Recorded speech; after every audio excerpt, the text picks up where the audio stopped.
HR ನ್ಯೂಸ್ನ ವೀಕ್ಷಕರಿಗೆ ನಮಸ್ಕಾರ. ವೀಕ್ಷಕರೇ, ಇತ್ತೀಚೆಗೆ ಸಾಕಷ್ಟು ಸುದ್ದಿಗಳನ್ನು ನಾನು ಕೊಡ್ತಾ ಹೋಗ್ತಾ ಇದ್ದೀನಿ. ಎಲ್ಲ ನೋಡ್ತಾ ಇದ್ದೀರಾ, ನೋಡಿ ನಿಮ್ಮ ಅನಿಸಿಕೆ ಅಭಿಪ್ರಾಯಗಳನ್ನು ತಿಳಿಸ್ತಾ ಹೋಗ್ತಾ ಇದ್ದೀರಾ. ಆದರೆ ಇವತ್ತಿನ ಒಂದು ವಿಷಯ ಏನಿದೆ, ಇದು ಪ್ರತಿಯೊಬ್ಬ ಮನುಷ್ಯನ ಜೀವನಕ್ಕೆ ಸಂಬಂಧಪಟ್ಟಂತಹ ಒಂದು ವಿಚಾರ. ಈ ವಿಚಾರ ನೀವು ನಿಜವಾಗ್ಲೂ ಪೂರ್ತಿ ನೋಡಲೇಬೇಕು, ಕೇಳಿಸ್ಕೊಳ್ಳೇಬೇಕು. ಬರೀ ನಾನು ಮಾತಾಡ್ತಾ ಇರೋದಲ್ಲ, ಇದು ಒಬ್ಬ ನುರಿತ ವೈದ್ಯರು ಡಾಕ್ಟರ್ ವರದರಾಜರವರು ನಮ್ಮ ಹೊಸಕೋಟೆ ಟೋಲ್ ಬಳಿ ಇರತಕ್ಕಂಥ ಸ್ಪರ್ಶ ಆಸ್ಪತ್ರೆಯ ವರದರಾಜರವರಿಗೆ ಸಂಬಂಧಪಟ್ಟಂಥ ಒಂದು ವಿಚಾರ. ಅವರ ಸ್ವಂತ ಅನುಭವವನ್ನು ನಮ್ಮ ಜೊತೆ ಹಂಚ್ಕೊಂಡಿದ್ದಾರೆ.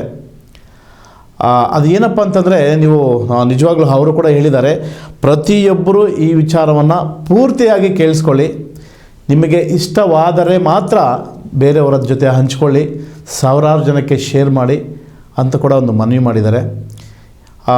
ಏನಪ್ಪ ವಿಚಾರ ಅಂದರೆ, ಬರೀ ಸೂಕ್ಷ್ಮವಾದಂಥ ವಿಚಾರ. ವೀಕ್ಷಕರೇ, ನಮ್ಮ ಜೀವನದ ಬಗ್ಗೆ, ನಮ್ಮ ಜೀವ ಬಗ್ಗೆ ನಮಗೆ ಎಷ್ಟು ಕಾಳಜಿ ಇದೆ ಅಂತಂದರೆ, ನಮ್ಮ ಜೀವಕ್ಕೆ ಬೆಲೆನೇ ಇಲ್ಲ ಅನ್ನೋ ಥರ ಎಷ್ಟೋ ಜನ ನಡ್ಕೊಳ್ತಾ ಇದ್ದಾರೆ. ಉದಾಹರಣೆ ಹೇಳ್ತೀನಿ ಕೇಳಿ. ಈಗ ಕಾರಲ್ಲಿ ಅಥವಾ ಗಾಡಿನಲ್ಲಿ ಹೋಗ್ತಾ ಇರ್ತೀರ. ಕಾರಲ್ಲೇ ಅಥವಾ ಗಾಡಿನಲ್ಲಿ ಹೋಗ್ಬೇಕಾದ್ರೆ ಒಂದು ಸೌಂಡ್ ಬರುತ್ತೆ. ಕಾರ್ಗೆ ಹಿಂದೆ ಏನೋ ಒಂಥರ ಸೌಂಡ್ ಬರುತ್ತೆ, ಒಂದು ಶಬ್ದ ಬರುತ್ತೆ ಕಾರಲ್ಲಿ ಹೋಗ್ತಾ ಇರಬೇಕಾದ್ರೆ. ಆಗ ನೀವೇನು ಮಾಡ್ತೀರಾ, ಸಡನ್ನಾಗಿ ಕಾರನ್ನು ಸೈಡ್ಗೆ ಹಾಕ್ಬಿಟ್ಟು, ತಾಳು ಏನೋ ಕಾರಲ್ಲಿ ಸೌಂಡ್ ಬರ್ತಾಯಿದೆ ಅಂತಲ್ಲ, ಆ ಕಡೆ ಈ ಕಡೆ ಎಲ್ಲ ನೋಡ್ತೀರಾ. ನೋಡಿದ ತಕ್ಷಣ ಸಡನ್ನಾಗಿ ಅದನ್ನು ಗ್ಯಾರೇಜ್ ಹತ್ರ ಕರ್ಕೊಂಡು ಹೋಗ್ತೀರಾ. ಕಾರನ್ನು ತೊಗೊಂಡೋಗ್ಬಿಟ್ಟು ಅಲ್ಲಿನ ಮೆಕ್ಯಾನಿಕ್ಗೆ, ಸರ್ ಇದೇನೋ ಸೌಂಡ್ ಬರ್ತಾಯಿದೆ ಚೆಕ್ ಮಾಡಿ ಅಂತೆಲ್ಲ ಹೇಳಿ ಚೆಕ್ ಮಾಡಿಸ್ತೀರ. ಅವನು ಅದು ಇದು ಚೆಕ್ ಮಾಡಿ 10,000 ಬಿಲ್ ಹಾಕ್ತಾನೆ. ಓಕೆ ಕೊಟ್ಬಿಟ್ಟು ಹೋಗ್ತೀರಾ. 10,000 ಬಿಲ್ ಹಾಕ್ತಾನೆ. ಮತ್ತೆ ಹೇಳ್ತೀನಿ, 10,000 ಬಿಲ್ ಹಾಕ್ತಾನೆ. ಆ ಕಾರು ಇದು ಪಂಚರ್ ಆಗಿದೆ, ಅಥವಾ ಒಂದು ಬೋಲ್ಟ್ ಹೋಗಿದೆ, ಒಂದು ನೆಟ್ ಹೋಗಿದೆ ಅಂಥೇಳಿ ಒಂದು 10,000 ಬಿಲ್ ಹಾಕ್ತಾನೆ. ಟಕ್ ಅಂತ ಪೇಯ್ಡ್ ಮಾಡಿ ಆರಾಮಾಗಿ ಕಾರ್ ತೊಗೊಂಡು ಹೋಗ್ತೀರಾ. ಇನ್ನೂ ಸ್ವಲ್ಪ ಬಡವರು ಟೂ ವೀಲರಲ್ಲಿ ಹೋಗ್ತಾ ಇರ್ತೀರಿ. ಪೆಟ್ರೋಲ್ ಆಯಿತು ಅಥವಾ ಪಂಚರ್ ಆಗೋಯ್ತು, ಎಷ್ಟು ಬೇಗ ಕೇರ್ ತೊಗೊಳ್ತೀರಂದರೆ, ಅಯ್ಯೋ ತಳ್ಕೊಂಡು ಬೇಗ ಹೋಗಿ ಪೆಟ್ರೋಲ್ ಹಾಕ್ಸ್ಕೊಳ್ಳೋಣ. ಅಥವಾ ಏನೋ ಒಂದು ಸಮಸ್ಯೆ, ಆಯಿಲ್ ಒಂದು ಚೈನ್ ಸೌಂಡ್ ಬರ್ತಾಯಿತ್ತು, ಅಥವಾ ಏನೋ ಗಾಡಿ ಬ್ಯಾಲೆನ್ಸಿಂಗ್ ಇಲ್ಲ, ಎಷ್ಟು ಬೇಗ ಹೋಗಿ ಮೆಕ್ಯಾನಿಕ್ ಹತ್ರ ಚೆಕ್ ಮಾಡಿಸಿ ಇಮಿಡಿಯೇಟ್ಲಿ ಅಲ್ಲೇ ಹಣವನ್ನು ಕೊಟ್ಟು ಪಾವತಿ ಮಾಡಿ ಹೋಗ್ತೀರ. ಆದರೆ ಮನುಷ್ಯನ ದೇಹಕ್ಕೆ ಬೆಲೆನೇ ಕೊಡ್ತಾ ಇಲ್ಲ ಜನ. ಇವತ್ತು ನೋಡಿ, ಸಾಕಷ್ಟು ಆಸ್ಪತ್ರೆಗಳು ನೀವು ಪ್ರತಿದಿನ ನೋಡ್ತಾ ಇರ್ಬೋದು, 35ರಿಂದ 45-50 ವರ್ಷದ ಯುವಕರು ಹೃದಯಾಘಾತಗಳಿಗೆ ತುತ್ತಾಗ್ತಾ ಇದ್ದಾರೆ. ಯಾಕಪ್ಪ ಅಂತಂದರೆ, ಇವರು ಮುಂಜಾಗ್ರತೆ, ತನ್ನ ದೇಹದ ಬಗ್ಗೆ, ತನ್ನ ಆರೋಗ್ಯದ ಬಗ್ಗೆ ಯಾರೂ ಕಾಳಜಿನೇ ತಗೊಳ್ತಾ ಇಲ್ಲ. ಸೊ ಈ ಒಂದು ವಿಚಾರದ ಬಗ್ಗೆ ನಾವು ಮಾತನಾಡ್ತಾ ಹೋಗೋಣ. ನಮ್ಮ ವೈದ್ಯರು ಡಾಕ್ಟರ್ ವರದರಾಜರವರು ತಮ್ಮ ಅನುಭವವನ್ನು ಹಂಚ್ಕೊಂಡಿದ್ದಾರೆ.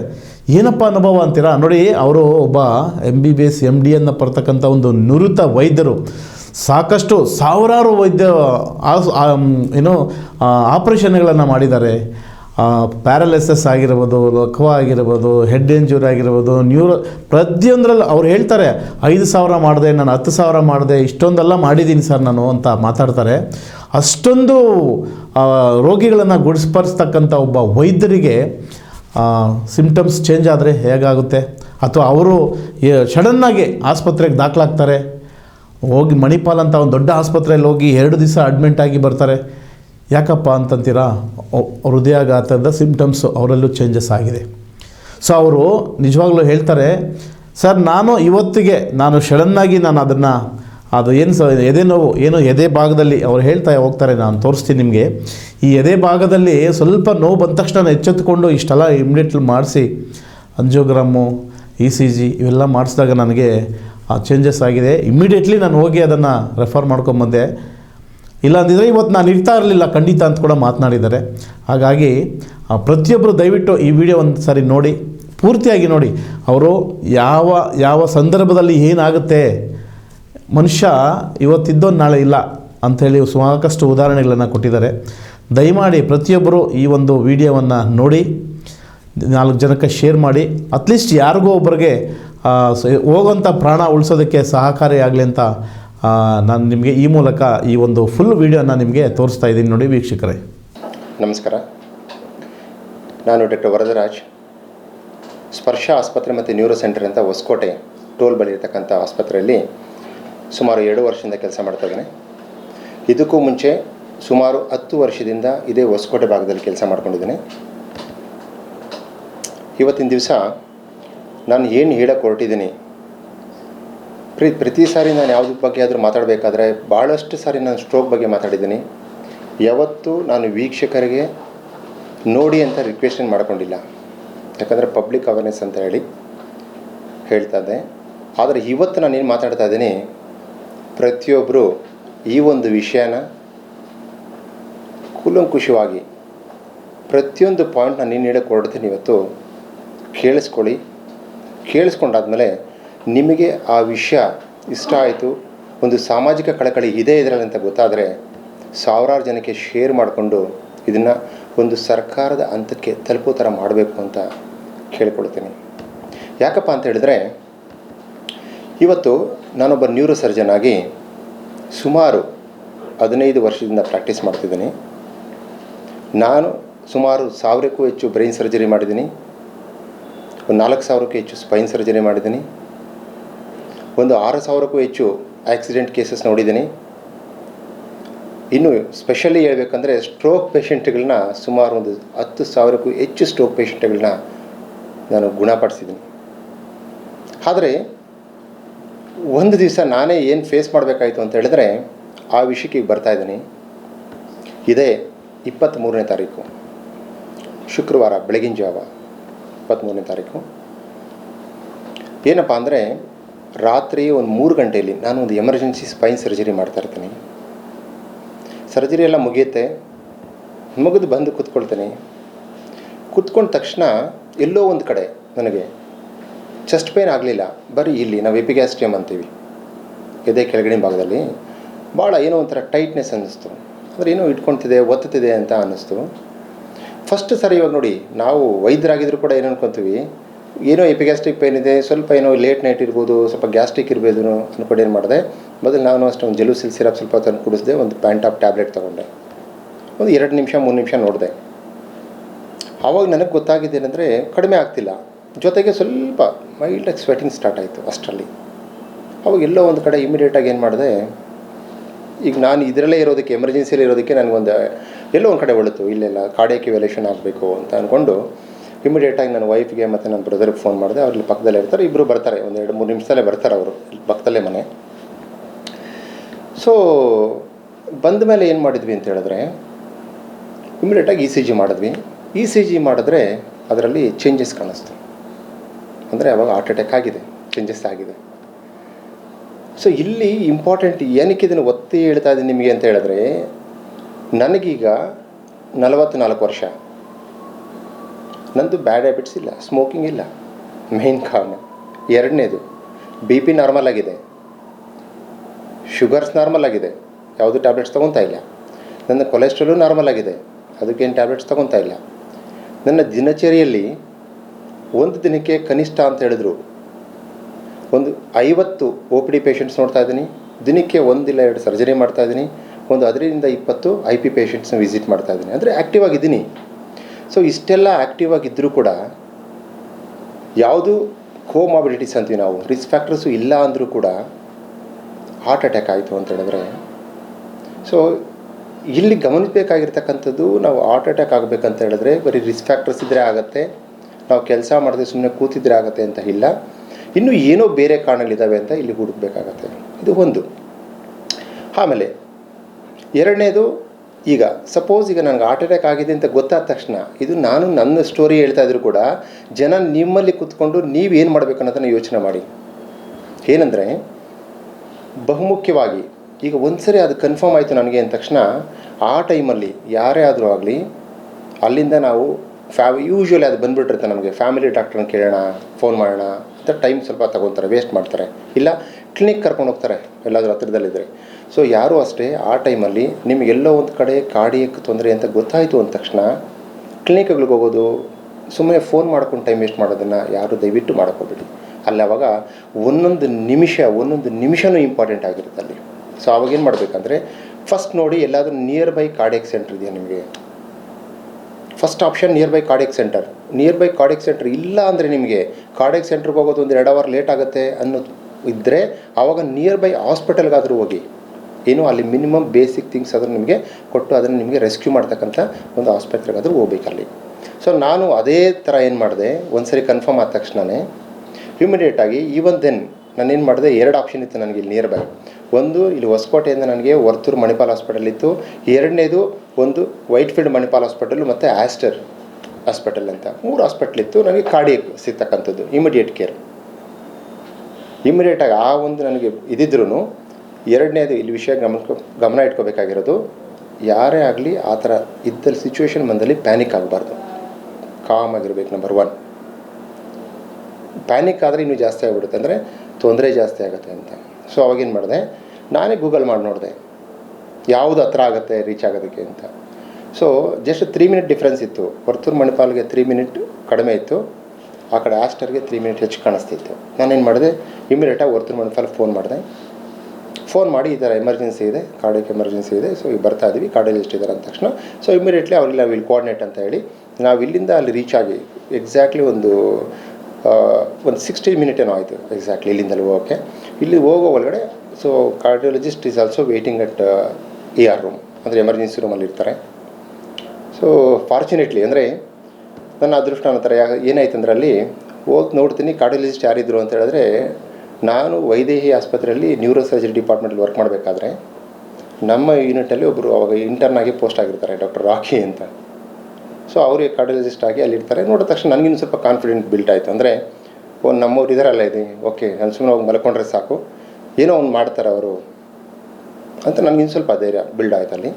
ಸೊ ಹೋದ ತಕ್ಷಣ ಇಮಿಡಿಯೇಟಾಗಿ ಒಂದು 2D ಎಕೋ ಮಾಡಿದ್ರು. 2D ಎಕೋ ಮಾಡಿದ ತಕ್ಷಣ ಎಜೆಕ್ಷನ್ ಫ್ರ್ಯಾಕ್ಷನ್ ಅದು ವಿತಿನ್ ಹಾಫ್ ಆನ್ ಅವರ್. ನಾವು ಇಲ್ಲಿಂದ ಅಲ್ಲಿ ಹೋಗೋಕ್ಕೆ ಅರ್ಧ ಗಂಟೆನೇ ತೊಗೊಂಡಿದ್ದು ಇಷ್ಟೆಲ್ಲ ಪ್ರೊಸೆಸ್ಸು. ಆದರೂ ಕೂಡ ಅವಾಗ ನನಗೆ 30% ಬಂದಿತ್ತು. 65% ಇರಬೇಕಿರೋದು 30% ಬಂದಿದ್ದು ಅಷ್ಟರಲ್ಲಿ. ನಾನು ಮಾತಾಡ್ತಿದ್ದೀನಿ, ಓಕೆ ಚೆನ್ನಾಗೇ ಇದೆ, ಬಟ್ ಸ್ಟಿಲ್ 30% ಬಂದಿತ್ತು. ಸೊ ಅವಾಗ ಹೋದ ತಕ್ಷಣ ಇಮಿಡಿಯೇಟಾಗಿ ಕ್ಯಾಥ್ಲ್ಯಾಬ್ ಶಿಫ್ಟ್ ಮಾಡಿಕೊಂಡು ಸೊ ನೋಡಿದ್ರೆ ಒಂದು ವೆಸಲ್ಲು 100% ಬ್ಲಾಕ್ ಆಗಿತ್ತು. ಅಂದರೆ ಈಗ ಒಂದು ಲೆವೆಲ್ 100% ಬ್ಲಾಕ್ ಆಗಿತ್ತಂದರೆ ದೆನ್ ಅವಾಗ ನನಗೆ I thought what is the reasons ಅಂತ ನನಗೆ ಅಲ್ಲಿ ಕ್ವಶನ್ ಆಗಿದ್ದು. ಈಗ ಹೋದ್ವಿ, ಆಮೇಲೆ ಸ್ಟೆಂಟ್ ಹಾಕ್ಸ್ಕೊಂಡ್ವಿ, ಬಂದ್ವಿ, I was fine. Next after 1 hour ಆದಮೇಲೆ ನಾನು ಆರೋಗ್ಯವಾಗಿದ್ದೀನಿ, ಮಾತನಾಡ್ತಾ ಇದ್ದೆ. ನೆಕ್ಸ್ಟ್ ಡೇ ಡಿಸ್ಚಾರ್ಜ್ ಆಗಿ ಮನೆಗೆ ಬಂದೆ. ನೆನ್ನೆ ಮತ್ತೆ ಬಂದು ಇಲ್ಲೆಲ್ಲ OPD ಮುಗಿಸ್ದೆ, ಮತ್ತು ಹಾಸ್ಪಿಟ್ಲಲ್ಲಿ ನೋಡ್ಕೋತಾ ಇದ್ದೀನಿ, ಇವಾಗೂ ಪೇಷಂಟ್ ನೋಡ್ತಾ ಇದ್ದೀನಿ. ಸೊ ಇದೆಲ್ಲ ನನ್ನ ಪಾಠ ಆಯಿತು. ಸೊ ಇಲ್ಲಿ ನನಗೆ ಈಗ ನನ್ನ ಹತ್ರ ಈಗ ಸದ್ಯಕ್ಕೆ ನನಗೆ ನಾಲೆಜ್ ಇತ್ತು, ನಾನೊಬ್ಬ ಡಾಕ್ಟ್ರ್ ಆಗಿದ್ದೆ, ಇಷ್ಟೆಲ್ಲ ಇದ್ದಿದ್ದಕ್ಕೆ ಆ ಟೈಮಲ್ಲಿ ನನಗೇನೋ ಒಂದು ಸೆನ್ಸ್ ಆಗಿದ್ದಕ್ಕೆ ಒಂದು ಇವಾಗ ಜೀವ ಕಾಪಾಡ್ಕೊಳಂಗಾಯಿತು. MI ಆಯಿತು ಅಂದರೆ, ಹಾರ್ಟ್ ಅಟ್ಯಾಕ್ ಆಯಿತು ಅಂದರೆ it's an invitation for death ಅಂತಲೇ ಅರ್ಥ. ಅಂದರೆ ಯಮ ನಮಗೆ ಆಲ್ರೆಡಿ ಇನ್ವಿಟೇಷನ್ ಕೊಟ್ಟ ಅಂತಲೇ ಅರ್ಥ. ಅಲ್ಲಿ ಯಾವ ಮೂಮೆಂಟಲ್ಲಿ ಏನು ಬೇಕಾದ್ರೂ ಆಗ್ಬೋದು.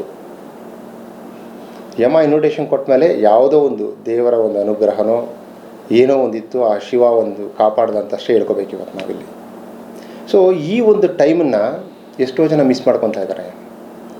ಎಷ್ಟೋ ಜನ ಮಿಸ್ ಮಾಡ್ಕೊತಾ ಇದ್ದಾರೆ ಅನ್ನೋದು ಒಂದು ಆಸ್ಪೆಕ್ಟ್. ಆದರೆ ಎರಡನೇದು ಇಲ್ಲಿ ಬಂದಿರತಕ್ಕಂಥದ್ದು ನೋಡಿ, ಇಲ್ಲಿ 2 ಥರ ಇರುತ್ತೆ. ಅಂದರೆ ಹುಟ್ಟಿದ ಮೇಲೆ ಸಾವು ಅಂತಕ್ಕಂಥದ್ದು ಖಚಿತವಾಗಿ ಆಗಲೇಬೇಕು ಇವತ್ತೆಲ್ಲ ನಾಳೆ.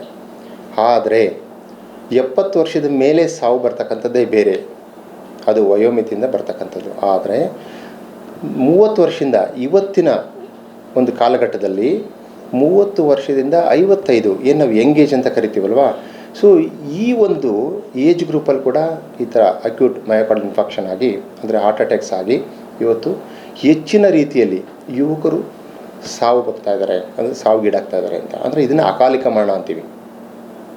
ಈ ಒಂದು ಅಕಾಲಿಕ ಮರಣವನ್ನು ತಡೆಗಟ್ಟಬೇಕು ಅಂತ ಹೇಳಿದ್ರೆ ಯಾರೇ ಆಗಿರ್ಬೋದು ಇಲ್ಲಿ. ಈಗ ನಾವು ನೋಡಿ, ಅದನ್ನು ಅನುಭವಿಸಿರೋರಿಗೆ ಅದರ ಕಷ್ಟ ಗೊತ್ತಿರುತ್ತೆ ಹೊರತು, ಈಗ ಬೇರೆಯವರು ಇದನ್ನು ನಾನು ಕೇಳಿಸ್ಕೊಳ್ತಿರೋರು ಬಿಡಪ್ಪ ಏನಿಲ್ಲ ನಾನು ಗಟ್ಟಿಯಾಗಿದ್ದೀನಿ ಅಂತ ಅಂದ್ಕೊಳ್ಬೋದು.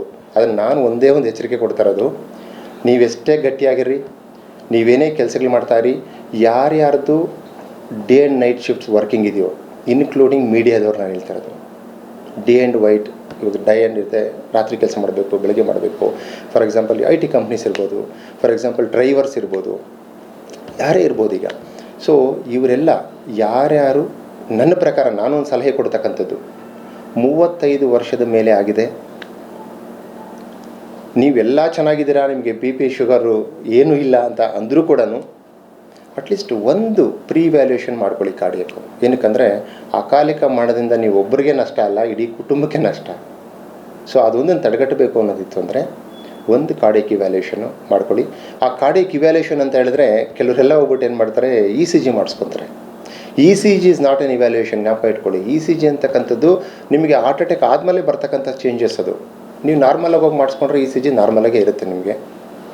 ಅದಲ್ಲ, ನೀವು ಮೊದಲೇ ಮಾಡಿಸ್ಕೊಂಡು ನಮಗೇನಾದರೂ ಮುಂದೆ ಬ್ಲಾಕ್ ಆಗ್ಬೋದಾ, ಮುಂದೆ ಕಾರ್ಡಿಯಕ್ ಅರೆಸ್ಟ್ ಆಗ್ಬೋದಾ, ನಮಗೆ ಕಾರ್ಡಿಯಕ್ ಅಟ್ಯಾಕ್ ಆಗ್ಬೋದಾ ಅಂತ ಏನಾದರೂ ನಿಮಗೆ ಇವ್ಯಾಲ್ಯೂಯೇಷನ್ ಬೇಕಿತ್ತು ಅಂದರೆ ಅವಾಗ ದ ಬೇಸಿಕ್ ನೀಡ್ಸು ಏನಂತ ಹೇಳಿದ್ರೆ ಸಿಂಪಲಾಗಿ ನಿಮಗೆ ಯಾವುದು ಕೋಮಾಬಿಲಿಟೀಸ್ಗೆ ಒಂದು, ಯಾವುದು HbA1c ಒಂದು ಶುಗರ್ಗೆ, ಜೊತೆಗೆ BP ಚೆಕ್ ಮಾಡ್ಕೊಳ್ಳಿ, ಅದ್ರ ಜೊತೆಗೆ ಲಿಪಿಡ್ ಪ್ರೊಫೈಲನ್ನು ಮಾಡ್ಕೊಳ್ಳಿ. ಸೊ ಅದ್ರ ಜೊತೆಗೆ 2D ಎಕೋ ಮಾಡಿಸ್ಕೋಬೋದು. ಸೊ ಮೇಯ್ನ್ ಇಂಪಾರ್ಟೆಂಟ್ ಅಂದರೆ ಇಲ್ಲಿ ನಾವು ಪ್ರೀ ವ್ಯಾಲ್ಯೂಯೇಷನ್ ಮಾಡ್ಕೋಬೇಕು ಅನ್ನೋಂಗಿದ್ರೆ ಕೊರೊನರಿ ವೆಸಲ್ಸ್ ಬ್ಲಾಕೇಜ್ ನೋಡ್ಕೋಬೇಕು ಅಂತ ಹೇಳಿದ್ರೆ ಇವಾಗೆಲ್ಲ ಅಪ್ಗ್ರೇಡ್ ಇದೆ. ಇವಾಗೆಲ್ಲನೂ CT ಕೊರೊನರಿ ಆಂಜಿಯೋಗ್ರಾಮ್ ಅಂತಲೇ ಮಾಡ್ತಾರೆ. ಈಗ CT ಕೊರೊನರಿ ಆಂಜಿಯೋಗ್ರಾಮ್ ಮಾಡ್ಕೊಳೋದ್ರಿಂದ ನಮಗೆ ಆಲ್ಮೋಸ್ಟ್ 95% ಎಫಿಕೆಸಿ ಇದೆ. ಅಂದರೆ ಅದರಲ್ಲಿ ನಿಮ್ಮ ಬ್ಲಾಕ್ ಇದೆಯಲ್ಲ ಅಂತ ಗೊತ್ತಾಗುತ್ತೆ ಈಗೆಲ್ಲನೂ. ಸೊ ಅದರಲ್ಲಿ ಇಂಟರ್ವೆನ್ಷನ್ ಏನಿಲ್ಲ, ಅಲ್ಲಿ ಏನೋ ದೊಡ್ಡದಾದ ಪ್ರೊಸೀಜರ್ ಮಾಡೋಂಗಿಲ್ಲ. OPD ಥರ ಹೋಗೋದು, ಮಾಮೂಲಿ CT ಮಾಡಿಸ್ಕೊಳೋ ಥರ ಮಾಡಿಸ್ಕೊಂಬರೋದಿರುತ್ತೆ. ಸೊ ಈ ಒಂದು CT ಆಂಜಿಯೋಗ್ರಾಮ್ನಾದರೂ ನೀವು ಯುಟಿಲೈಸ್ ಮಾಡಿಕೊಂಡ್ರೆ ಏನಾದರೂ ಬ್ಲಾಕ್ ಆಗ್ತಿತ್ತು ಅಂತ ಹೇಳಿದ್ರೆ ಮೊದಲೇ ಗೊತ್ತಾಯಿದ್ರೆ ಸೊ ನೀವು ನಿಮ್ಮ ಜೀವಗಳನ್ನು ಕಾಪಾಡ್ಕೊಳ್ಬೋದು. ಸೊ ಇದು ಒಂದು ಆಸ್ಪೆಕ್ಟ್. ಸೊ ಎರಡನೇ ಏನಂತ ಹೇಳಿದ್ರೆ ಇಲ್ಲಿ ಇನ್ನೂ ಮುಖ್ಯವಾಗಿ ಹೇಳಬೇಕು ಅಂದರೆ ನಾನು ನೆಕ್ಸ್ಟ್ ಡೇನೇ ನಾನು ಬೆಡ್ ಮೇಲೆ ಮಲಗಿದ್ದೀನಿ, ನಾನು ಇದನ್ನೇ ಯೋಚನೆ ಮಾಡಿದೆ. ಈಗ ನನಗೆಲ್ಲ ಗೊತ್ತಿದ್ದದಕ್ಕೆ, ನನಗೆಲ್ಲ ಇಷ್ಟೆಲ್ಲ ಅನುಕೂಲ ಇದ್ದಿದ್ದಕ್ಕೆ ನಾನು ಈ ಥರ ಮಾಡಿಕೊಂಡೆ, okay today I am fine. ಇಲ್ಲ ಇಷ್ಟೊತ್ತಿಗೆ ಇರ್ತಿರಲಿಲ್ಲ. ಆ 1 ಅವರಲ್ಲಿ 30% ಬಂತು ಎಜೆಕ್ಷನ್ ಫ್ರ್ಯಾಕ್ಚರ್ ಅಂದರೆ ಒಂದು 45 ಮಿನಿಟ್ಸಲ್ಲಿ. ಸೊ ಇನ್ನೂ 1 ಅವರ್ ಲೇಟ್ ಆಗಿತ್ತು ಅಂದರೆ ಐ ವುಡ್ ಡೈ. ಅಂದರೆ ಇವತ್ತಿವರೆಗೂ ನಾನು ಬದುಕಿರ್ತಿರಲಿಲ್ಲ, ದಟ್ ಶೋರ್. ಸೊ ಅದನ್ನೇ ಯೋಚನೆ ಮಾಡಿದೆ ಕೂತ್ಕೊಂಡು. ಸೊ ಮಣಿಪಾಲ್ ಹಾಸ್ಪಿಟಲಲ್ಲಿ ಇಮಿಡಿಯೇಟಾಗಿ ವರ್ತೂರು ಮಣಿಪಾಲಲ್ಲಿ ಅವರು ಸ್ವಲ್ಪ ಮ್ಯಾನೇಜ್ಮೆಂಟ್ ಇರೋ ಕಡೆ ಅಲ್ಲಿಗೆ ಕರೆದೆ. ಬೆಡ್ ಸೈಡ್ ಬಂದು ಕೇಳಿ ನೋಡಿದೆ. ಅವ್ರಿಗೊಂದು ಕೇಳಿದೆ, ಈ CT ಆಂಜಿಯೋ ಅದೆಲ್ಲ ನಿಮ್ಮಲ್ಲಿ ಎಷ್ಟಾಗುತ್ತೆ ಮಾಡೋಕ್ಕೆ ಅಂತ. ಅವ್ರು 12,500 ಅಂತ ಅಂದರು. ಸೊ ಅವ್ರಿಗೊಂದು ಕೇಳಿದೆ ನಾನು, ಸಪೋಸ್ ಈಗ ಒಂದು ಮಾಸ್ ಡ್ರೈವ್ ಮಾಡಿ ಅಟ್ಲೀಸ್ಟ್ ಜನಕ್ಕೆ ಹೆಲ್ಪ್ ಆಗೋ ಥರ ಹೈ ರಿಸ್ಕ್ ಇರ್ತಕ್ಕಂಥವರೆಲ್ಲ ಬಂದು ಅವರೇ ಬಂದು ನಮಗೆ CT ಆಂಜಿಯೋ ಬೇಕು ಅಂತ ಹೇಳಿದ್ರೆ, ಸೊ ನೀವು ಎಷ್ಟು ಕಡಿಮೆ ಮಾಡ್ಬೋದು ಅಂತಕ್ಕೆ ಅವರು ಅದನ್ನು 10,000 ಮಾಡ್ಕೋಬೋದು. ನಾವು ಇನ್ನೊಂದು 2,500 ಡಿಸ್ಕೌಂಟ್ ಮಾಡ್ಕೋಬೋದು. ವಿತ್ ನಾವು ಒಂದು ಕಾರ್ಡಿಯಾಲಜಿಸ್ಟ್ ಒಪಿನಿಯನ್ನು ಫ್ರೀ ಕೊಡಿಸ್ಬೋದು. ಇವನ್ ಈ ಥರ ಆದರೆ ಅಂತ ಅವ್ರ ಕಡೆಯಿಂದ ಏನಾಗುತ್ತೆ ಅವ್ರು ಸಾಧ್ಯವಾದ್ದು ಅವ್ರು ಹೇಳಿದ್ದಾರೆ. ಅಂದರೆ ಇಲ್ಲಿ ನಾನು ಇವತ್ತು ನಿಮ್ಗೆ ಎಲ್ಲರಿಗೂ ಹೋಗಿ ಮಣಿಪಾಲ್ ಹಾಸ್ಪಿಟಲ್ CT ಆಂಜಿಯೋ ಮಾಡ್ಕೊಳ್ಳಿ ಅಂತ ನಾನು ಪ್ರಮೋಟ್ ಮಾಡ್ತಾಯಿಲ್ಲ ನಿಮ್ಮನ್ನು.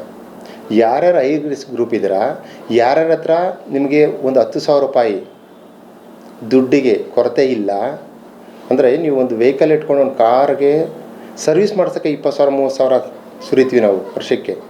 ಇಲ್ಲಿ ನಿಮ್ಮ ಲೈಫ್ ಟೈಮ್ ಇದು 30 ವರ್ಷ ಅಂದರೆ 35 ವರ್ಷ ಆಗಿರ್ತಕ್ಕಂಥವ್ರು, ವರ್ಕ್ ಸ್ಟ್ರೆಸ್ ಇರ್ತಕ್ಕಂಥವ್ರು, ನೀವೆಲ್ಲ ನಾರ್ಮಲಾಗಿ ಎಲ್ಲ ಕೆಲಸ ಗಟ್ಟಿಯಾಗಿ ಮಾಡ್ತಿದ್ದೀನಿ ಅಂತಿದ್ರು ಪರವಾಗಿಲ್ಲ, ಒಂದು 10,000 ಕೊಟ್ಟು ಒಂದು CT ಮಾಡ್ಕೊಳ್ಳಿ. ದುಡ್ಡು ಇರ್ತಕ್ಕಂಥವ್ರು. ನಿಮ್ಮ ಹತ್ರ ದುಡ್ಡು ಕಡಿಮೆ ಇತ್ತು ಅಂದರೆ ನೀವು ಅಲ್ಲೋಗಿ ಮಾಡಿಸ್ಕೊಬೇಡಿ. ಜಯದೇವ್ ಹಾಸ್ಪಿಟ್ಲ್ ಇದೆ, ಹೋಗಿ ಮಾಡಿಸ್ಕೊಳ್ಳಿ. ಇನ್ನೂ ಕೆಲವು ಗೌರ್ಮೆಂಟ್ ಹಾಸ್ಪಿಟಲ್ಸಲ್ಲಿ ಇದ್ದರೆ, ಆ ಫೆಸಿಲಿಟಿ ಇದ್ದರೆ, ಎಸ್ಪೆಷಲಿ ಅದಕ್ಕೆ 128 ಸ್ಲೈಸ್ ಅಂತೀವಿ CT, ಅದು ಬೇಕಾಗುತ್ತೆ. ನಾರ್ಮಲ್ ಇರೋ CTಯಲ್ಲಿ ಆಗಲ್ಲ. ಮತ್ತು ಎಲ್ಲ CT ಸ್ಕ್ಯಾನ್ಸಲ್ಲಿ ಹೋಗ್ಬಿಟ್ಟು ನೀವು ಕೇಳೋಕ್ಕೋಗ್ಬೇಡಿ, ಎಲ್ಲ CT ಸ್ಕ್ಯಾನ್ಸಲ್ಲಿ ಆಗಲ್ಲ ಅದು. ಸೊ ಎಲ್ಲಿ 128 ಸೈಡ್ಸ್ ಇರುತ್ತೆ ಅಲ್ಲಿ ಮಾಡ್ತಾರೆ ಅದನ್ನು CT ಆಂಜಿಯೋ ಅಂತಕ್ಕಂಥದ್ದು. ಸೊ ಇಲ್ಲಿರ್ತಕ್ಕಂಥದ್ದು ನಿಮ್ಮ ಆರೋಗ್ಯನ ನೀವು ಕಾಪಾಡ್ಕೊಳ್ಬೇಕು ಅನ್ನೋದಿದ್ರೆ, ನಿಮ್ಮ ಫ್ಯಾಮಿಲಿಗೆ ನೀವು ಆಸರಿಯಾಗಿರಬೇಕು ಅನ್ನೋದಿದ್ರೆ, ನಿಮ್ಮ ಮನಸ್ಸಲ್ಲಿದ್ದರೆ ಆ ಒಂದು ಅಂದರೆ ನಾನು ಚೆನ್ನಾಗಿದ್ದೀನಲ್ಲ ಅನ್ನೋ ಒಂದು ಮೊಂಡುತನನ ಬಿಟ್ಟು ಒಂದು ಸಾರಿ ಇವ್ಯಾಲ್ಯೂಯೇಷನ್ ಮಾಡಿಕೊಡಿ. ಯಾಕಂದರೆ ಇದು ನನ್ನ ಪರ್ಸ್ನಲ್ ಎಕ್ಸ್ಪೀರಿಯೆನ್ಸ್ ಆಗಿದ್ದಕ್ಕೆ ನಾನಿವತ್ತು ಈ ಒಂದು ವಿಚಾರವಾಗಿ ನಾನು ಇದನ್ನು ಒಂದು ಮಾಧ್ಯಮದ ಮುಖಾಂತರ ಹಂಚ್ಕೊಳ್ತಾ ಇರೋದು. ಜೊತೆಗೆ ನಿಮಗೂ ನೋಡಿ ಅಂತ ಇದಕ್ಕೆ ರಿಕ್ವೆಸ್ಟ್ ಮಾಡಿದ್ದು. ಯಾಕಂದರೆ ನಾವು ಚೆನ್ನಾಗಿದ್ದೀವಿ ಅಂತ ನಾವು ಅಂದ್ಕೊಂಡಿರ್ತೀವಿ ಹೊರತು ನಮ್ಮ ಬಾಡಿಯಲ್ಲಿ ಏನಾಗ್ತಿರುತ್ತೆ ಅಂತ ನಮ್ಗೆ ಗೊತ್ತಿರಲ್ಲ. ಎಷ್ಟೋ ಟೈಮ್ ನಾವೆಲ್ಲ ಕೆಲಸ ಮಾಡ್ಕೊಂಡು ಹೋಗ್ತಿರ್ತೀವಿ, ನಮ್ಮ ಬ್ಯುಸಿ ಶೆಡ್ಯೂಲ್ ಏನಾಗುತ್ತೆ, ನಮ್ಮ ಕೆಲಸದ ಬಗ್ಗೆ ಹೋಗ್ತಾ ಇರ್ತೀವಿ ಹೊರತು ನಮ್ಮ ಬಗ್ಗೆ ನಾವು ನೋಡ್ಕೊಂಡಿರೋದಿಲ್ಲ. ಸೊ ಹೆಚ್ಚು ಕಡಿಮೆ ಆಯಿತು, ಅಕಾಲಿಕ ಮರಣ ಹೊಂದಿದ್ವಿ ಅಂತ ಹೇಳಿದ್ರೆ ನಮ್ಮೊಬ್ಬರಿಗಲ್ಲ ನಷ್ಟ ಆಗ್ತಕ್ಕಂಥದ್ದು, ಸಾಯೋರ ಜೊತೆಗೆ ಅವ್ರ ಕುಟುಂಬಕ್ಕೂ ನಷ್ಟ ಆಗುತ್ತೆ. ಸೊ ಇದೊಂದು ವಿಚಾರವನ್ನು ಜ್ಞಾಪಕ ಇಟ್ಕೊಂಡು ದಯವಿಟ್ಟು ಸಾಧ್ಯವಾದರೆ ಒಂದು CT ಆಂಜಿಯೋ ಮಾಡ್ಕೊಳ್ಳೋ ಕಡೆ ನೀವು ಗಮನ ಹರಿಸ್ರಿ.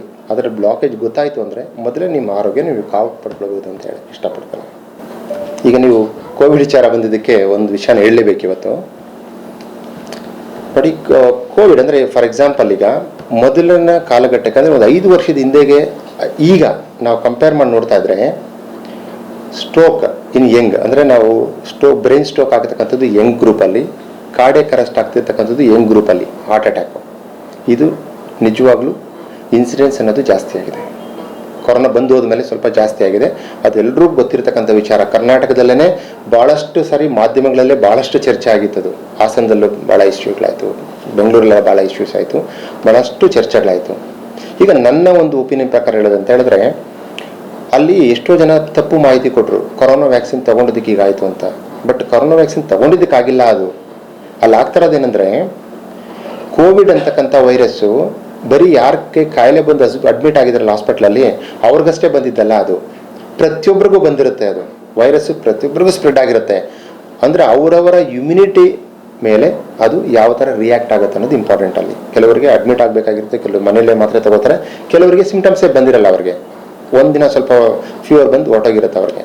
ಸೊ ಅವ್ರ ಇಮ್ಯುನಿಟಿ ಮೇಲೆ ಅದು ಡಿಪೆಂಡ್ಸ್ ಅಷ್ಟೇ ಆಗಿರ್ತಕ್ಕಂಥದ್ದು. ಆದರೆ ಕೋವಿಡ್ ಪ್ರತಿಯೊಬ್ಬ ಮನುಷ್ಯನಿಗೂ ಬಂದಿರುತ್ತೆ. ಒಂದು, ಯಾರ್ಯಾರಿಗೆ ಕೋವಿಡ್ ಬಂದು ಹೋಗಿದೆ ಅಂಥವ್ರಿಗೆ ಅದು ಪ್ರೂವ್ ಅಂತ ಹೆಂಗಿದೆ ಅಂದರೆ, ಬರ್ತಾ ಬರ್ತಾ ಬರ್ತಾ ಕಾರ್ಡಿಯಕ್ ಮೇಲೆ ಅದು ಎಫೆಕ್ಟ್ ಆಗುತ್ತೆ. ಓವರ್ ಪೀರಿಯಡ್ ಆಫ್ ಟೈಮ್ ಏನಾಗ್ತಾ ಇದೆ ಅದರಲ್ಲಿ ಭಾಳಷ್ಟು ಇದೆ. ಅದರಲ್ಲಿ ಅಂದರೆ ನಾವು ರಕ್ತನಾಳಗಳಿರ್ತಕ್ಕಂಥದ್ದಕ್ಕೂ ಇನ್ಫೆಕ್ಷನ್ ಆಗುತ್ತೆ. ಅದರಲ್ಲಿ ಎಂಡೋಥಿಲಿಟಿಸ್ ಅಂತೀವಿ, ಮತ್ತು ಎಂಡೋಕಾರ್ಡಿಟಿಸ್ ಅಂತೀವಿ, ಅಂದರೆ ಹಾರ್ಟ್ಗೆ ಇನ್ಫೆಕ್ಷನ್ ಆಗ್ತಕ್ಕಂಥದ್ದು.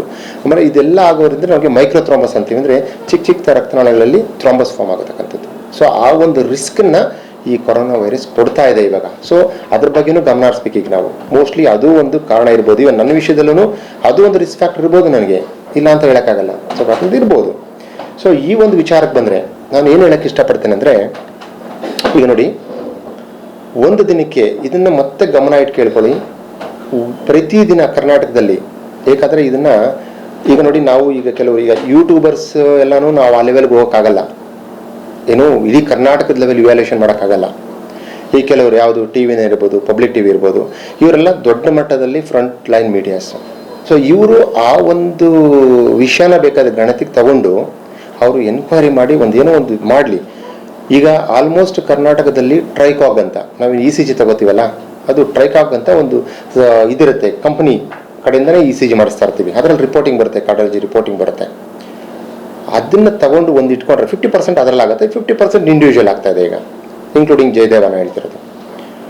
ಅದನ್ನು ಒಂದು ತಿಂಗಳದ್ದು ವರದಿ ತಗೊಂಡ್ಲಿ ನನಗೆ.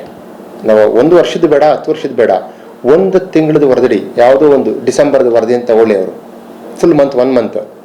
ಎಷ್ಟು ಜನಕ್ಕೆ 30 ವರ್ಷದಿಂದ 55 ವರ್ಷದವರೆಗೂ ಇರ್ತಕ್ಕಂಥವ್ರಿಗೆ ಈ ಥರ ಹಾರ್ಟ್ ಅಟ್ಯಾಕ್ ಆಗಿದೆ, ಅಂದರೆ ಮಯೋಕಾರ್ಡಿಯಲ್ ಇಸ್ಕೀಮಿಯಾ ಆಗಿದೆ, ECG ಚೇಂಜಸ್ ಬಂದಿದೆ.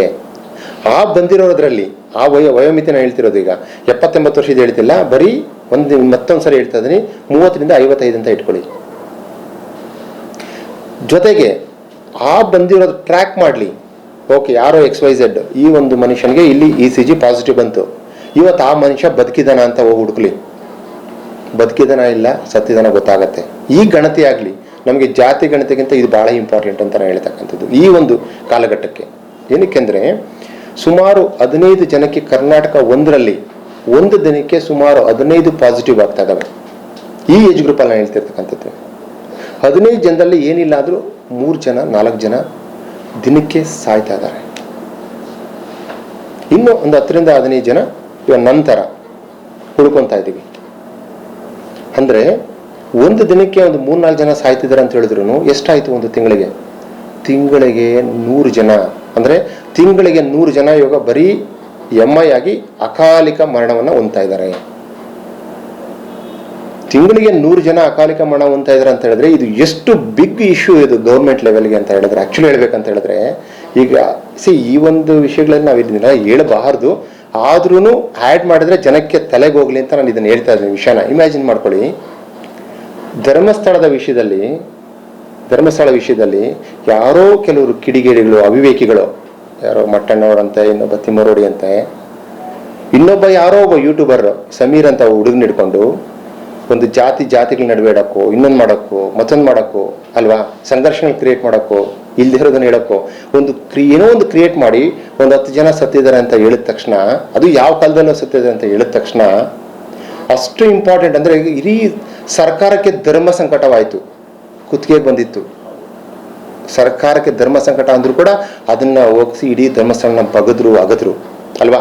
ಯಾವಾಗಲೂ ಆಗಿದ್ದ ವಿಷಯಕ್ಕೆ ಇಲ್ಲಿ ಡೈಲಿ ಸಾಯ್ತಾ ಇದ್ದಾರೆ ಜನ. ಇದು ಡೈಲಿ ಸಾಯ್ತಾ ಇದ್ದಾರೆ ಜನ ಇದರಿಂದ. ಚರ್ಚೆಗಳಾಗಿದ್ದಾವೆ ಇದರಿಂದ. ಹಾಸನ ಇಶ್ಯೂದಲ್ಲಿ ಭಾಳ ಚರ್ಚೆಗಳಾದವಾಗ ಅದು ಇದ್ರ ಬಗ್ಗೆ ಯಾಕೆ ಯೋಚನೆ ಮಾಡಲಿಲ್ಲ, ಒಂದು ಕಮಿಟಿ ಯಾಕೆ ಮಾಡಲಿಲ್ಲ?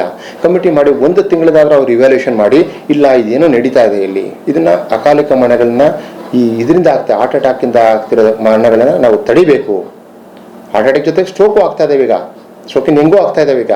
ನಾನು ಈ ವಿಷಯ ಬರೀ ಇವತ್ತು ಹಾರ್ಟ್ ಅಟ್ಯಾಕ್ ಅಷ್ಟೇ ರೆಸ್ಟ್ರಿಕ್ಟ್ ಮಾಡ್ತಾ ಇದ್ದೀನಿ ಅಷ್ಟೇ ಇವತ್ತಿಲ್ಲಿ. ಸೊ ಈ ಅಕಾಲಿಕ ಮರಣಗಳನ್ನ ತಡಿಬೇಕು ಅನ್ನೋ ಥರ ಈಗ ನೀವು ಹೇಳಿದಾಗೆ ಇದಕ್ಕೊಂದು ಕಮಿಟಿ ಮಾಡಿ ಫಾರ್ಮ್ ಮಾಡಿ. ಈಗ ನೋಡಿ, ನಾನು ಆವಾಗಲೇ ಹೇಳಿದೆ, ಈಗ ಮಣಿಪಾಲ್ ಆಸ್ಪತ್ರೆಯಲ್ಲಿ ನಾನು ಹೋದೆ, ತೋರಿಸ್ಕೊಂಡೆ, ನನಗೆ ಗೊತ್ತಿತ್ತು ಇದೆಲ್ಲ ಆಯಿತು, ಓಕೆ ಸರ್ವೈವ್ಡ್ ಅಂತ. ಜೊತೆಗೆ ನಾನು ಹೇಳ್ತಿರ್ತಕ್ಕಂಥದ್ದು ಎಲ್ಲರಿಗೂ, ಈಗ ದುಡ್ಡಿರ್ತಕ್ಕಂಥವ್ರು 10,000 ಏನು ದೊಡ್ಡದಲ್ಲ ಆ್ಯಕ್ಚುಲಿ ಹೇಳ್ಬೇಕಂತ ಹೇಳಿದ್ರೆ ಹೋಗಿ ಮಾಡಿಸ್ಕೊಳ್ಳಿ. ದುಡ್ಡು ಇಲ್ಲದೆ ಇರೋರು ಎಷ್ಟೋ ಜನ ಇದ್ದಾರೆ, 10,000ಕ್ಕೂ ಕಷ್ಟಪಡೋ, ತಿಂಗಳಿಗೆ 10,000 ರೂಪಾಯಿ ಸಂಬಳ ತೊಗೊಂಡವ್ರು ಇದ್ದಾರಲ್ವಾ. ಸೊ ಅವ್ರಿಗೆ ನಾನು ಹೋಗ್ಬಿಟ್ಟು ಮಾಡಿಸ್ಕೊಂಡು ಅಂತ ಹೇಳೋಕ್ಕಾಗಲ್ಲ. ಅವ್ರನ್ನ ಯಾರು ಕಾಪಾಡ್ಕೋಬೇಕು? ಸರ್ಕಾರ ಕಾಪಾಡ್ಕೋಬೇಕು. ಸರ್ಕಾರ ಕಾಪಾಡ್ಕೋಬೇಕಾದ್ರೆ ಏನು ಮಾಡಬೇಕು? ಸರ್ಕಾರದವರೆಗೂ ಈ ಸುದ್ದಿ ಮುಟ್ಟೋ ಥರ ಮಾಡಬೇಕು.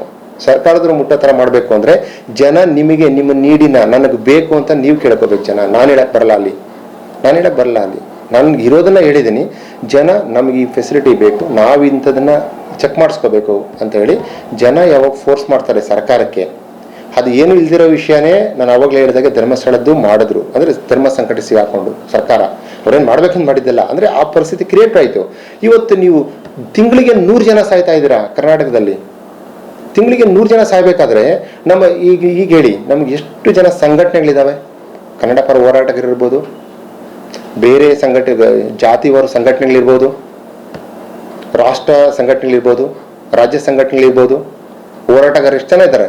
ಆ ಹೋರಾಟಗಾರರೆಲ್ಲ ಇದ್ರ ಬಗ್ಗೆ ಒಂದು ಸ್ವಲ್ಪ ಗಮನ ಹರಿಸ್ಬಿಟ್ಟು ಸರ್ಕಾರ ಮಟ್ಟಕ್ಕೆ ತಿಳಿಸೋ ಥರ ಮಾಡಿದ್ರೆ ಡೆಫಿನೆಟ್ಲಿ ಇವ್ರಿಗೆ ಒಂದು ಸ್ಕ್ರೀನಿಂಗ್ ಪ್ರೋಗ್ರಾಮ್ ಅಂತ ಮಾಡಿ ರಿಸ್ಕ್ ಗ್ರೂಪ್ಸ್ನ ಇವ್ಯಾಲ್ಯೂಟ್ ಮಾಡೋದಕ್ಕೆ ಹೆಲ್ಪ್ ಆಗುತ್ತೆ.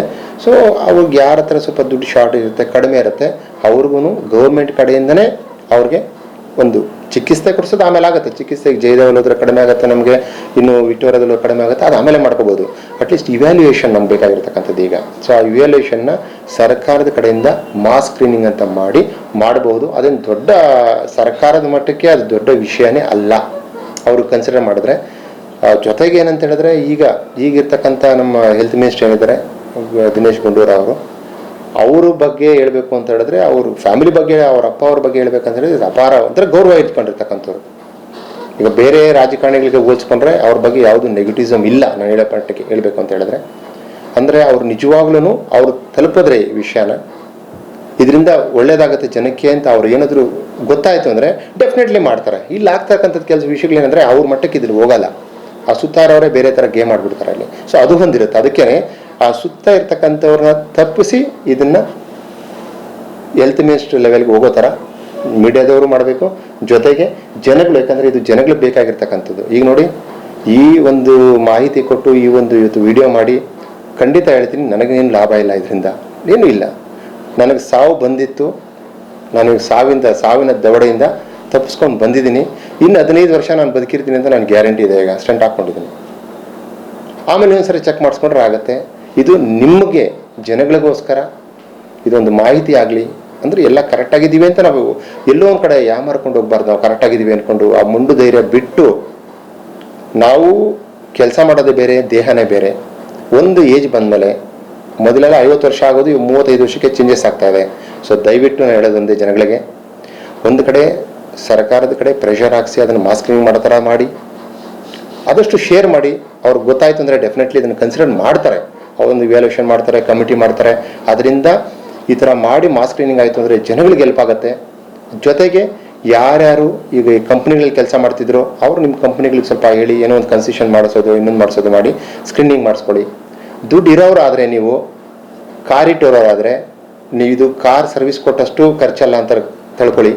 ಹೋಗಿ ಒಂದು ಸ್ಕ್ರೀನಿಂಗ್ ಮಾಡಿಸ್ಕೊಳ್ಳಿ. ಸೊ ಈ ಥರ ಮಾಡಿಸ್ಕೊಳೋದ್ರಿಂದ ನಿಮ್ಮ ಆರೋಗ್ಯ ಕಾಪಾಡ್ಕೊಳ್ತೀರಾ. ಸೊ ಅದರಿಂದ ನಿಮ್ಮ ಜೀವ ಉಳಿಸ್ಕೊಂಡ್ರೆ ನಿಮ್ಮ ಫ್ಯಾಮಿಲಿ ಜೀವ ಉಳ್ದಂಗಿರುತ್ತೆ. ಸೊ ಇಷ್ಟು ಹೇಳೋಕ್ಕೆ ಇಷ್ಟಪಡ್ತಾನೆ. ಸೊ ಇದು ಬಿಟ್ಟು ಲಾಸ್ಟಿಗೆ ಇನ್ನೊಂದು ಮಾತು ಹೇಳ್ತೀನಿ. ಇದು ಪ್ರತಿ ಸಾರಿ ಯಾಕಂತ ಹೇಳಿದ್ರೆ ಕೆಲವರು ಅವಿವೇಕಿಗಳು ಅಂತ ಇರ್ತಾರೆ. ಅವರು ಬರೀ ಇವಾಗ ಯೂಟ್ಯೂಬಲ್ಲೋ ಈಗ ಚಾನಲ್ಲೋ ಒಂದು ಕ್ಯಾಪ್ಷನ್ ನೋಡಿಬಿಟ್ಟು ಅದಕ್ಕೇನೆ ಕಮೆಂಟ್ ಹೊಡೆದಿರ್ತಾರೆ. ಪೂರ್ತಿ ಮಾಹಿತಿನೇ ನೋಡಿರಲ್ಲ ಅವರು.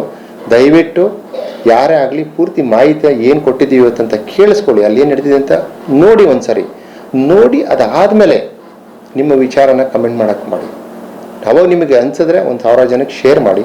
ಸೊ ಇದು ಒಂದು ಒಳ್ಳೆ ಇವತ್ತು ಏನು ಇದನ್ನು ಪ್ರೆಸ್ ಮೀಟ್ ಮಾಡಿದ್ದೀವಿ, ಇದು ಒಂದು ಏನಿದೆ ಫಲವತ್ತಾಗಬೇಕು, ಇದಕ್ಕೆ ಒಂದು ಫ್ರೂಟ್ಫುಲ್ ಅಂತೀವಿ ನಾವು. ಸೊ ಫಲವತ್ತತೆ ಬರೋ ಥರ ನಮಗೆ ಏನೋ ಒಂದು ಒಳ್ಳೆ ರಿಸಲ್ಟ್ ಬರಲಿ ಅಂತ ಅಂದ್ಕೊಳ್ತೀನಿ. ಇದೆಲ್ಲ ಒಂದು ಕಡೆಯಾಗಿ ಸೊ ಎಲ್ಲ ಜೀವಗಳ ಕಾಪಾಡೋಕ್ಕೆ ಒಂದು ಸರ್ಕಾರದಿಂದ ಒಂದು ಪ್ರೋಗ್ರಾಮ್ ಆಗೋ ಮಟ್ಟಕ್ಕೆ ಈ ಒಂದು ಸ್ಟೇಟ್ಮೆಂಟ್ ತೊಗೊಂಡೋಗ್ಲಿ ಅಂತ ಹೇಳೋಕ್ಕೆ ಇಷ್ಟಪಡ್ತೇನೆ. ಸೊ ನಿಮ್ಮ ಆರೋಗ್ಯ ನಿಮ್ಮ ಕೈಲಿದೆ, ನೀವು ಕಾಪಾಡ್ಕೊಳ್ಳಿ. ನಾರ್ಮಲಿ ನಮಗೆ ಕಾರ್ಡಿಯಕ್ ಅಟ್ಯಾಕ್ ಅಂತ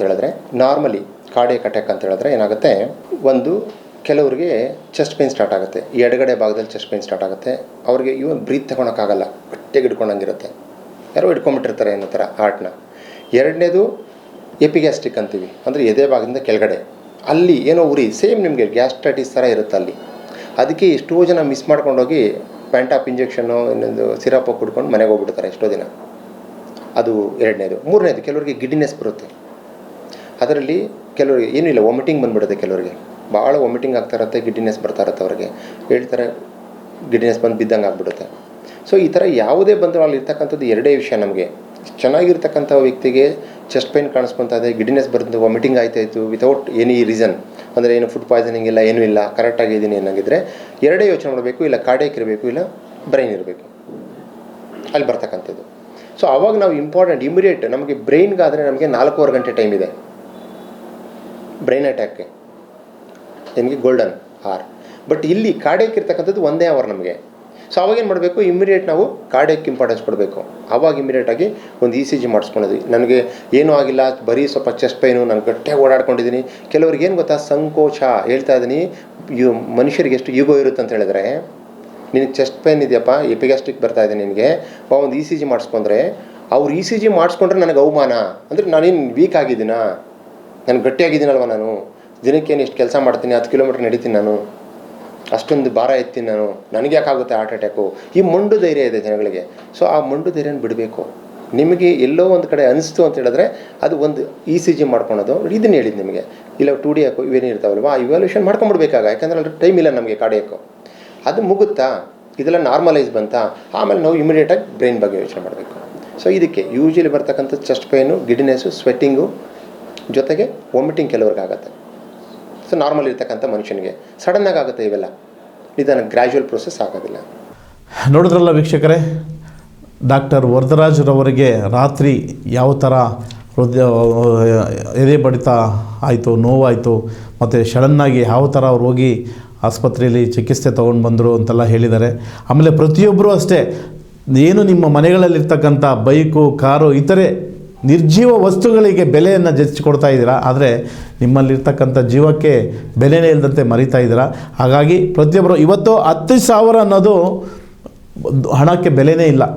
ಯಾರೋ ಇವತ್ತು ನೋಡಿ 10,000 ಪ್ರತಿ ತಿಂಗಳಿಗೂ ಸಂಪಾದನೆ ಮಾಡೋರು ಇದ್ದಾರೆ, ಗಂಟೆಗೆ 10,000 ಸಂಪಾದನೆ ಮಾಡೋರು ಇದ್ದಾರೆ. ದುಡ್ಡಿಗೆ ಬೆಲೆ ಇಲ್ಲ ನಿಜವಾಗ್ಲೂ. ಮುಂಚೆ ದುಡ್ಡು ಅಂದರೆ 10 ರೂಪಾಯಿ 50 ರೂಪಾಯಿಗೆ ಸಿಕ್ಕಾಪಟ್ಟೆ ಬೆಲೆ ಇತ್ತು. ಆದರೆ ಇವತ್ತು 1,000 10,000 50,000 ಲಕ್ಷಕ್ಕೆ ಬೆಲೆನೇ ಇಲ್ಲ. ಅದು ಆ್ಯಕ್ಚುಲಿ ಎಲ್ಲರಿಗೂ ಗೊತ್ತಿದೆ. ಅಷ್ಟೆಲ್ಲ ಇದ್ದರೂ ಸಹ ತನ್ನ ದೇಹದ ಬಗ್ಗೆ, ತಮ್ಮ ಜೀವನದ ಬಗ್ಗೆ, ತಮ್ಮ ಆರೋಗ್ಯದ ಬಗ್ಗೆ ಕಾಳಜಿಯನ್ನು ಕೊಡ್ತಾ ಇಲ್ಲ ಜನ. ಹಾಗಾಗಿ ದಯಮಾಡಿ ಡಾಕ್ಟರ್ ವರದರಾಜರವರು ಹೇಳಿರ್ತಕ್ಕಂಥ ಪ್ರತಿಯೊಂದು ಸಲಹೆಗಳನ್ನು ಫಾಲೋ ಮಾಡಿ ನಿಮ್ಮ ಆರೋಗ್ಯದ ಬಗ್ಗೆ, ನಿಮ್ಮ ಆರೋಗ್ಯದ ಕಡೆ ಹೆಚ್ಚು ಗಮನ ಕೊಡಿ ಅಂತ ಹೇಳ್ತಾ ಇವತ್ತಿನ ಒಂದು ಸುದ್ದಿಯನ್ನು ಮುಗಿಸ್ತಾ ಇದ್ದೀನಿ. ವೀಕ್ಷಕರೇ, ನಮಸ್ಕಾರ.